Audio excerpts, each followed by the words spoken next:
David here with Figboot on Pens, back again with another fountain pen review.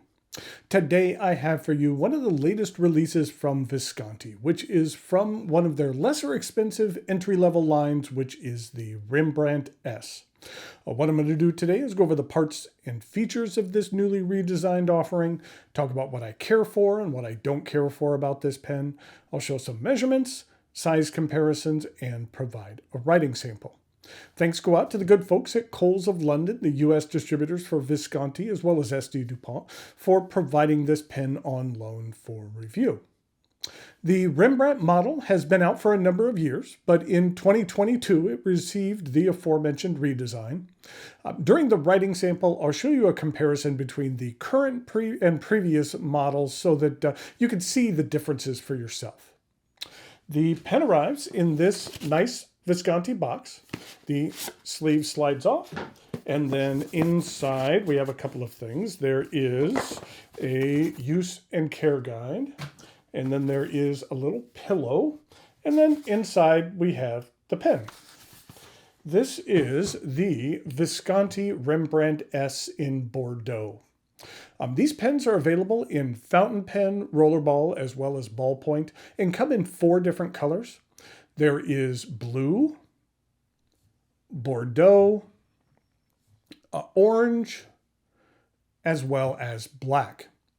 I think all 4 colors look really sharp, even the black. It's not a straight black. Like the other colors, there is a bit of marbling in the resin that adds a bit of life to the material. And as I mentioned previously, I have the Bordeaux right here. The pen is made from resin, which it has some subtle swirls of darker and lighter colors, reminiscent of Rembrandt's famous painting techniques. I enjoy Rembrandt's artwork at the Getty Museum in Los Angeles. They have one of my favorites. Whenever I'm in LA, I try to make it a point to visit the museum. It's a place I enjoy hanging out. The Rembrandt they have there, well, they might have more than one, I don't recall. But the one that I really like there is called Old Man in Military Costume. Apparently this is not someone in the military, it's just one of his portrait subjects dressed up in a military costume. One of the things that really amazes me about this painting is the man's eyes. When you see them in person, they are so vivid and glossy that they almost appear to be wet. It's a really mesmerizing technique. At the beginning of the pandemic, there was a trend for a minute or two where folks would recreate their favorite paintings. My family did so, and this was my attempt at recreating this Rembrandt picture. Not a perfect match, but close enough. Then here's another piece of art. This is a tapestry called Unicorn in Captivity, and here is Jenny's recreation of that picture. You can let me know in the comments below who you felt did a better job in their recreation. Okay, back to the pen at hand. Let's start by taking a look at the top of the cap. It is topped with the Visconti logo. This pen utilizes Visconti's My Pen system, where this piece is held on with a strong magnet. You can trade it out for a number of different things like your birthstone or even your initials. On one of my other Viscontis I have, my initials, I'll show that to you during the size comparisons. While I wouldn't want that on all my pens from Visconti, I think it's a nice way to customize a few in your collection. Then we have the traditional Visconti curved clip inspired by the Ponte Vecchio Bridge in Florence. The company name is engraved in negative space. If you're not familiar with that term, what I'm referring to is that the engraving is actually all of the lighter color that you see, and the letters is where it is not engraved. The cap angles up very slightly. It's basically imperceptible. It only rises about 0.5 millimeter from beginning to end. And at the end, we have a cap band. On the band, it's stamped with Rembrandt, something small, but I like that it's a tilde rather than a straight line. For some reason, that makes me happy. And then on the back of the band, it has the Visconti V logo. There is a medium-sized step down from the cap to the barrel, which is minimized by the angled edge to the cap band. The barrel appears to be straight, but like the cap, it angles down about 0.5 millimeter from beginning to end, until you get to the end where it is accentuated with a rounded piece of metal. The cap is held on by a magnet. It slips off rather than snapping or twisting. I do find the magnet to be sufficiently strong, so I don't have worries that the pen is going to mistakenly fall out or anything like that. Underneath, we have a number 6 size stainless steel nib. I would call this a gunmetal coating, but it's a little bit darker than the gunmetal exterior trim. This nib is available in either fine or medium. And here's a look at the plastic feed. The metal section begins with a raised edge. It raises slightly until you reach a smooth transition and a small swoop to the remainder of the barrel. While the section is metal and a little bit on the slick side, I find that 2 factors help it out. I find that having the rate of rise be very low, as well as the raised portion at the edge, both help me maintain a decent grip on this pen. I don't find myself needing to readjust my grip that often.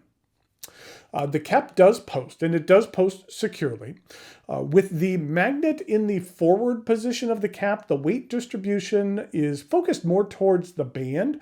When I use this pen, I find that the band kind of resting on the inside of my palm rather than the barrel. So that really helps distribute the weight a little bit more evenly across my hand. So if you care to post your pens, I find this model to be adequately accommodating. This is a cartridge converter pen. It accepts standard international cartridges and a converter is provided. The converters on Visconti's lesser expensive models are ones that pull out rather than ones that screw in on the majority of their higher end models. The Visconti Rembrandt S Bordeaux is available from a large number of retailers and sells for around $175. I feel that that's a reasonable price for what you receive with this and other Rembrandt models. I feel it serves as a reasonable entry level into the Visconti brand. They also offer another pen in this price range, actually a little bit less expensive, and that one would be called the Mirage. I actually have one of the latest Mirage releases in my possession as well, so look for a review of that coming up in the fairly near future. You just might see that pen up in the upcoming size comparisons as well. Okay, now it is time for some measurements, the aforementioned size comparisons. I'll show you a difference between this Rembrandt S and the original Rembrandt model and provide a writing sample.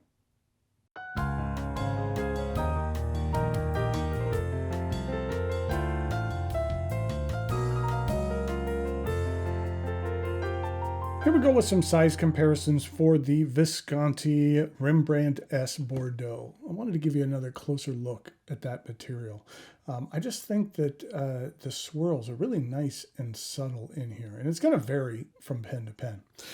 In regard to the previous Rembrandt model, this is an older one. This was called the Black Ops, so it might be a little bit different in regard to the coloring, but you can see the font on the clip is slightly different.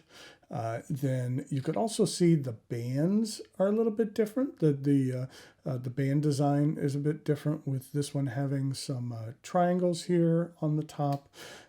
And the end is roughly the same. Again, this one is black because it was the Black Ops model. And the nibs are a little bit different as well, a different nib stamping. But other than that, the design is essentially the same. So they're very, very close to one another. In regard to those size comparisons, here it is with the Mirage Mythos, which is the other brand new pen that I'll be looking at here in the next couple of weeks.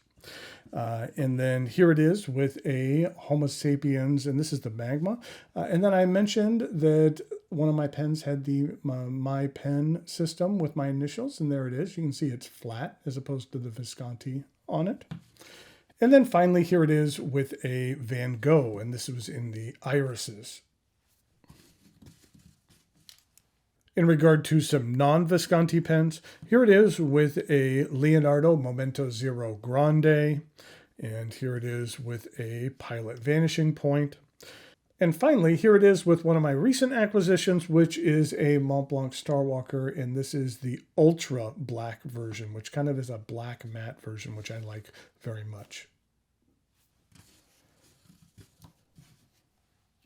In regard to uncapped comparisons, here it is with the Momento Zero Grande, the Homo sapiens, and then here it is with the Van Gogh.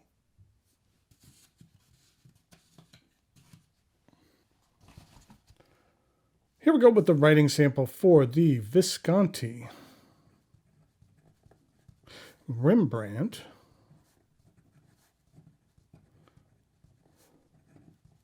We'll make a little tilde as well. S. And this is a medium stainless steel nib. And the ink that I'm using today, appropriately enough, is Visconti Red. This is what the ink looks like. It's kind of a more of a dusty red as opposed to like a bright, vibrant one. It's very similar to something like the Lamy Crystal Ruby. And then here's what it looks like with one of my other favorite reds, which is the Birmingham Pen Fred Rogers Cardigan Red. Here's what the Visconti bottles look like. I've always liked the design. Plus, it narrows down the ink here so that you're able to get all of the ink out of here, or as much ink as possible, when the quantity is low. And here we go with the rest of the writing sample.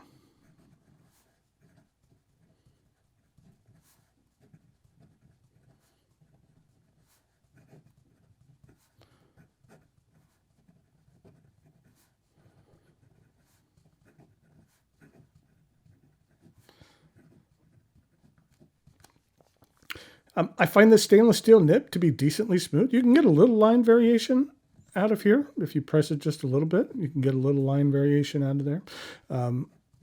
I find that the ink flow for this medium nib is fairly decent. And in regard to some reverse writing,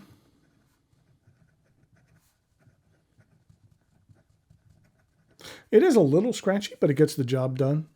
And then in regard to some fast writing,